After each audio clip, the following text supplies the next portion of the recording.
يواصل الجيش المصري عملية إقامة منطقة عازلة على الحدود الشرقية في شبه جزيرة سيناء، وذلك على امتداد شريط رفح الحدود مع قطاع غزة.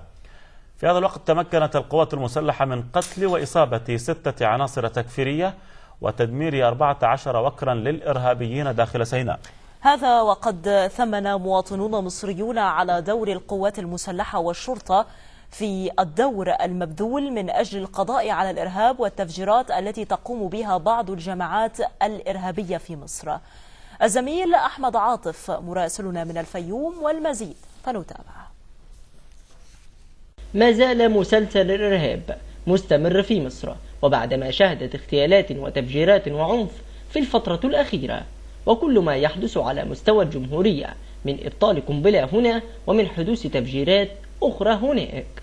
لازم المدارس دي يكون متواجد فيها مندوب من الشرطة، ضابط شرطة وضابط جيش، يكون لهم حصص داخل المدارس، حصة يخش فيها كل فصل ضابط الشرطة. لما الطالب يلاقي ضابط الشرطة بيكلمه أو الطالبة تلاقي ضابط الشرطة بيكلمها ومفيش فاصل، والفكر اللي موجود في دماغها ده يتغير ويعرفها حقوقها ويعرفها واجباتها، وضابط الجيش يعرفهم قيمة الجيش ووضع الجيش واللي بيعملوا ايه التضحيات اللي بيعملوها. لازم الكلام ده يكون موجود داخل المدارس. والله انا اللي بقوله ان الشرطه بتعمل مجهود، لكن هما بيحاربونا بذكاء جامد جدا. شايفه برضو ان الجيش بيعمل شغل كتير، ولكن هما هيعملوا ايه ولا ايه؟ يعني قول لي انت هنجيب مين؟ احنا 92 مليون، هنجيب 92 واحد يراقبنا؟ والله احنا ورا القوات المسلحه في اي شيء كان.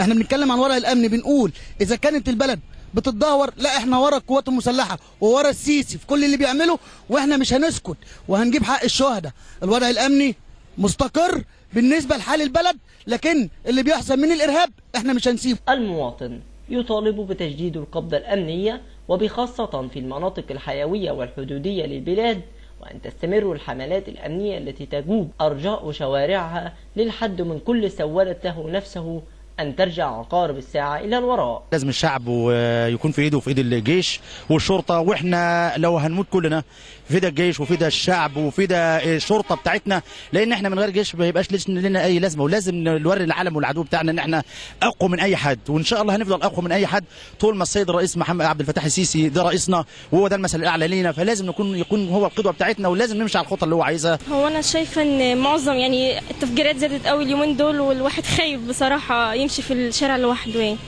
بس هو ما ربنا يستر على الباقي، على الناس، على الأطفال دول اللي ربنا يستر. احنا عايزين مصر تبقى في أمن وأمان، وإن شاء الله مصر تظل آمنة إلى يوم القيامة، مهما فعل الحاقدون ومهما فعل الحاسدون ومهما فعل المتربصون بهذه البلد العظيمة التي تستحق منا كل عناية وكل اهتمام، ونحن نفدي مصر بأرواحنا جميعا.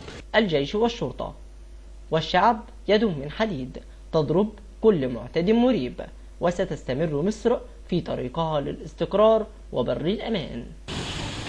لن يستمر مسلسل الإرهاب، ولكن ستكمل مصر مسيرتها نحو تحقيق حلم المصريين بالقضاء على الإرهاب. من محافظة الفيوم، أحمد عاطف لقناة الحدث. وللمزيد حول المشهد المصري ينضم إلينا عبر استديوهاتنا بالقاهرة الأستاذ إبراهيم الشهابي، وهو رئيس مركز الجيل للدراسات الاستراتيجية. أستاذ إبراهيم، أهلا بك معنا. أهلا بحضرتك.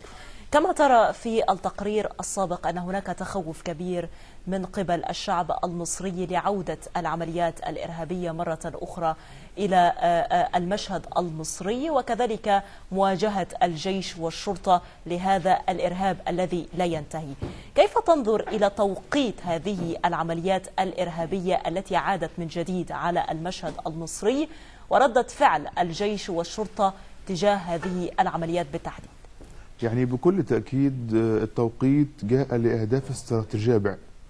أولا، مصر الآن تمر بمرحلة تسمى مرحلة الاستفاقة، يعني أول مرحلة التي تستعيد فيها الدولة قدراتها على السيطرة على حدودها، ضبط حدودها، وفي نفس الوقت التطلع لدور إقليمي في المنطقة. وعودة مصر في هذا التوقيت التاريخي بشكل دولة قوية قادرة على القيام بواجباتها تجاه المجتمع وتجاه محيطها الإقليمي، يعني بعث وعودة الدولة القومية في المنطقة بشكلها بشكل عام. وبالتالي أعتقد أنه مصر في هذا التوقيت جاءت العملية الإرهابية بهدف زي ما قلت لحضرتك تشتيت التركيز. نعم. تشتيت تركيز الدولة المصرية عن متابعة الملف الليبي ومناصرة الحالة الليبية التي تتشكل وفق بناء جيش وطني ليبي يكون الوعاء للدولة الوطنية الليبية في شكلها الجديد على كافة على ترابها الوطني بشكل كامل، ولتجمع كافة أطياف الشعب الليبي. في نفس الوقت كان هناك توجه مصري واضح لاستعادة العلاقات مع السودان الشقيق، استعادة في إطار وفي نفس التوقيت أيضا كانت بدأت مصر تعيد الحالة الفلسطينية إلى حالة الدولة الواحدة التي تتفاوض على استعادة أرضها بالتفاوض على حدود ما قبل 67. بالتأكيد كل هذه العوامل تضيف دوافع أكثر من الدوافع الموجودة حاليا لدى كثير أو عدد من الدول الإقليمية، ولا أستبعد صراحة أن تكون هناك أيادي خارجية دخلت بالتخطيط والدعم المعلوماتي. إذا أنت تؤيد تصريحات الرئيس المصري عبد الفتاح السيسي أن هذه العمليات الأخيرة على سيناء هي بيد فاعل خارجي غربي؟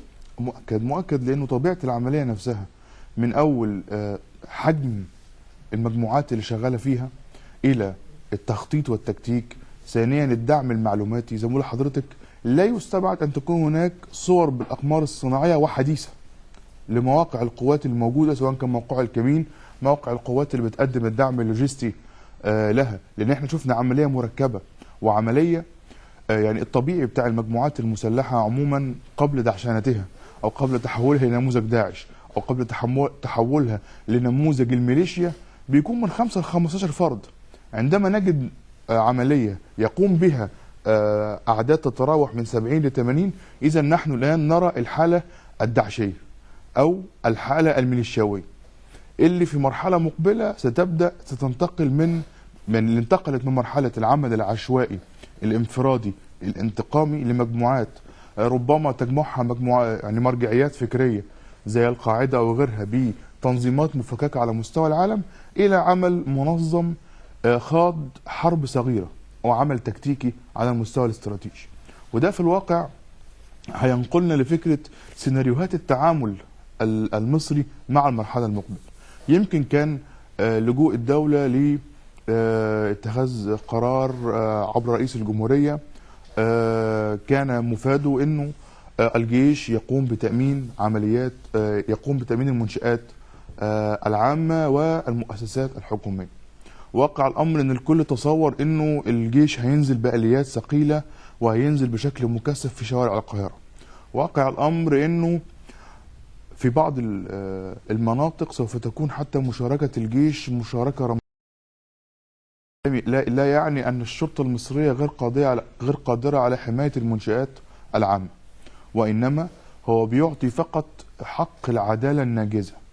عارفة حضرتك أنه درجات التقاضي المدني أو العادي بتاخد وقت طويل جدا. نعم. وبتشهد فيها مخاطر كبيرة جدا، ويمكن الواقعة اللي تم فيها اغتيال ابن أحد القضاة أصبحت أيضا كعامل ترهيب للقضاة، وده اللي خلى كثير من القضاة يستشعرون الحرج.